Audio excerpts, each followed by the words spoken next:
In international news, the United States has pledged an additional $9 million in aid for Nepal following a devastating earthquake.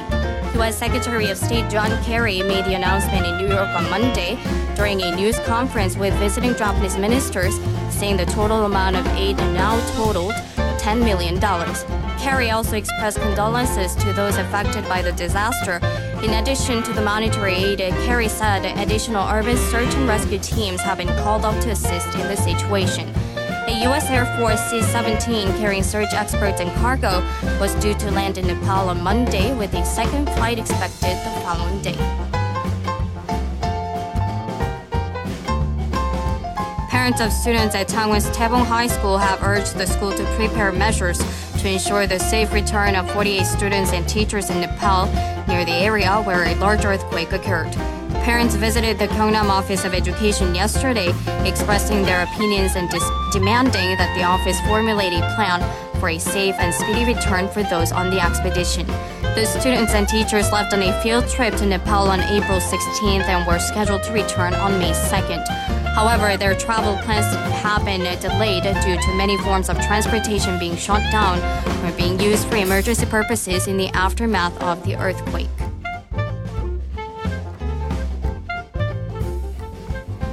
The Qingdao Industrial and Commercial Center of China will soon open a location at the Busan International Financial Center.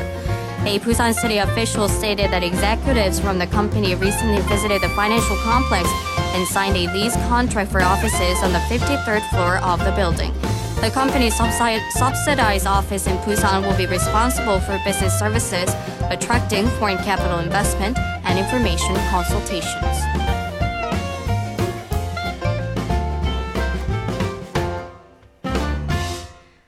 Busan Metropolitan City Office of Education and the National Association of Temporary School Workers concluded a collective agreement yesterday after 2 years of negotiations. Both sides signed the collective agreement regarding wages, expansion of maternity leave, and the limit on the amount of severance payments. It took 99 negotiations beginning from 2013 to finally reach the collective bargaining agreement yesterday. The agreement applies to about 11,000 temporary school workers across 62 job types in Busan.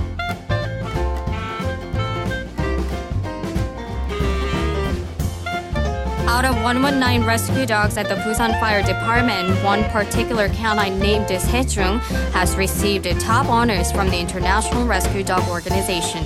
An official of the Busan Fire Department said that Sejong earned the highest grade of level B among all rescue dogs in field tasks conducted by the Rescue Dog Organization. Sejong passed 9 comprehensive evaluation events, including obstacle courses, obedience tests, and disaster area search and rescue.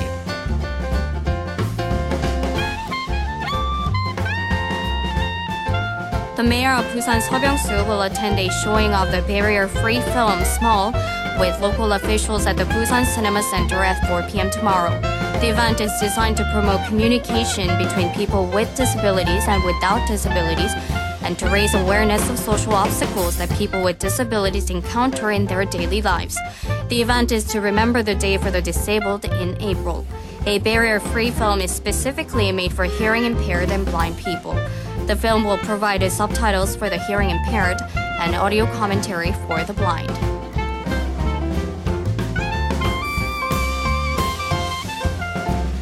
The mayor of Busan, Sebyung-soo, has urged the city of Ulsan to jointly participate in efforts to develop technology for the demolition of nuclear power plants. The mayor gave a special presentation titled The Age of Coexistence yesterday at the Ulsan City Hall. During his speech, Seo suggested that both cities need to coordinate efforts to build a center dedicated to technology for dismantling nuclear facilities. Seo also stated during the event that he was against the shutdown of Unit 1 of the Kori nuclear power plant.